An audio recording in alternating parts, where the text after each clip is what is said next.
Bonjour et bienvenue à cette émission de septembre 2015 d'ADP Social Info consacrée à l'égalité de traitement et à l'augmentation individuelle.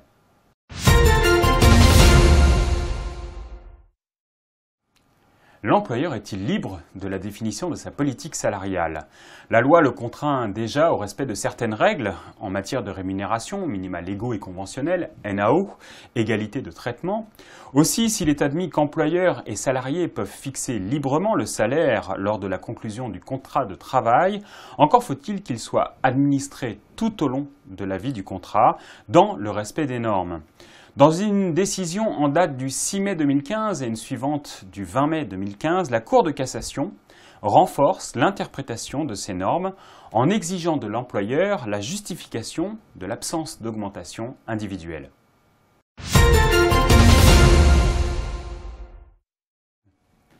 Bonjour Abdelkader. Bonjour. Alors, que dit la loi en matière de gestion de la rémunération?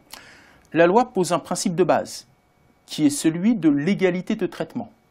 Pour autant, elle ne s'oppose nullement à une individualisation des salaires. Ce principe ne doit pas conduire à considérer qu'il y a lieu de figer une rémunération commune à l'ensemble des collaborateurs.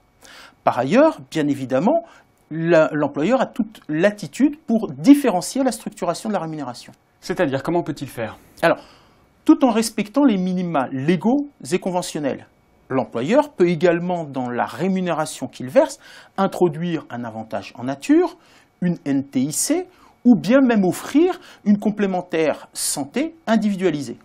La loi n'interdit pas non plus une politique salariale, on va dire, motivante. Ces dernières années apparaissent de manière de plus en plus fréquente des parts variables dans la rémunération versée aux salariés. Cette part variable est versée à raison d'atteinte d'objectifs collectifs, objectifs d'équipe, ou individuels. Bien évidemment, elles vont varier en fonction du niveau d'atteinte de ces objectifs. Par ailleurs, la différenciation de rémunération doit répondre à une jurisprudence constante de la Cour de cassation depuis plusieurs années. Les juges admettent effectivement des différences de traitement, mais ces différences doivent répondre à des critères objectifs et pertinents. Revenons sur les décisions de la Cour de cassation du mois de mai dernier. Qu'apportent-elles? Ces décisions s'inscrivent dans la continuité de la jurisprudence construite depuis quelques années, comme nous venons de le dire. Elles exigent des employeurs, lorsqu'il y a eu absence d'augmentation individuelle, de justifier cette politique salariale, de la justifier sur des critères objectifs et de dire, bien évidemment, les raisons pour lesquelles le salarié n'a pas pu bénéficier d'une augmentation de sa rémunération. Merci Abdelkader. Voyons maintenant les conséquences dans l'entreprise.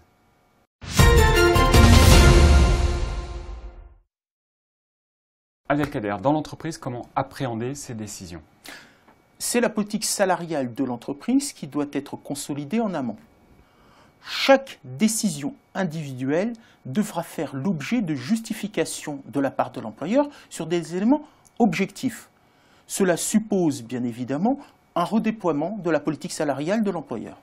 Fonctionnellement, opérationnellement, comment faire face?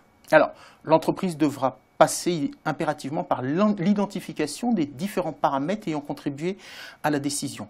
Cela suppose également une adaptation du système d'information de telle sorte que gestion et archivage de ces éléments en soient facilités. Enfin, révision du process et du système d'information pour assurer la sécurité juridique de l'entreprise sont désormais incontournables. Merci Abdelkader. Voici maintenant le moment de répondre à une question d'un internaute.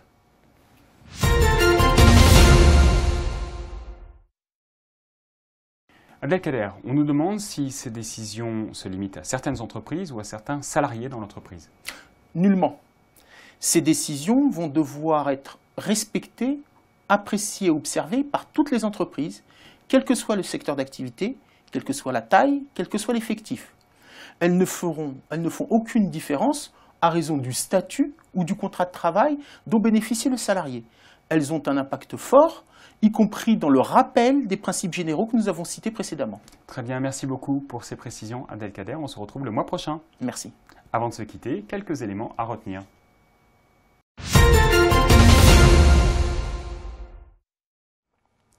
Il faut retenir de cette émission que l'employeur doit respecter l'ensemble des règles relatives à la rémunération, que toute décision individuelle doit être justifiée par des éléments objectifs, et enfin que vous avez intérêt à identifier et à gérer ces éléments objectifs dans le SIRH. C'est maintenant la fin de cette émission, on se retrouve le mois prochain. Merci pour votre attention, au revoir.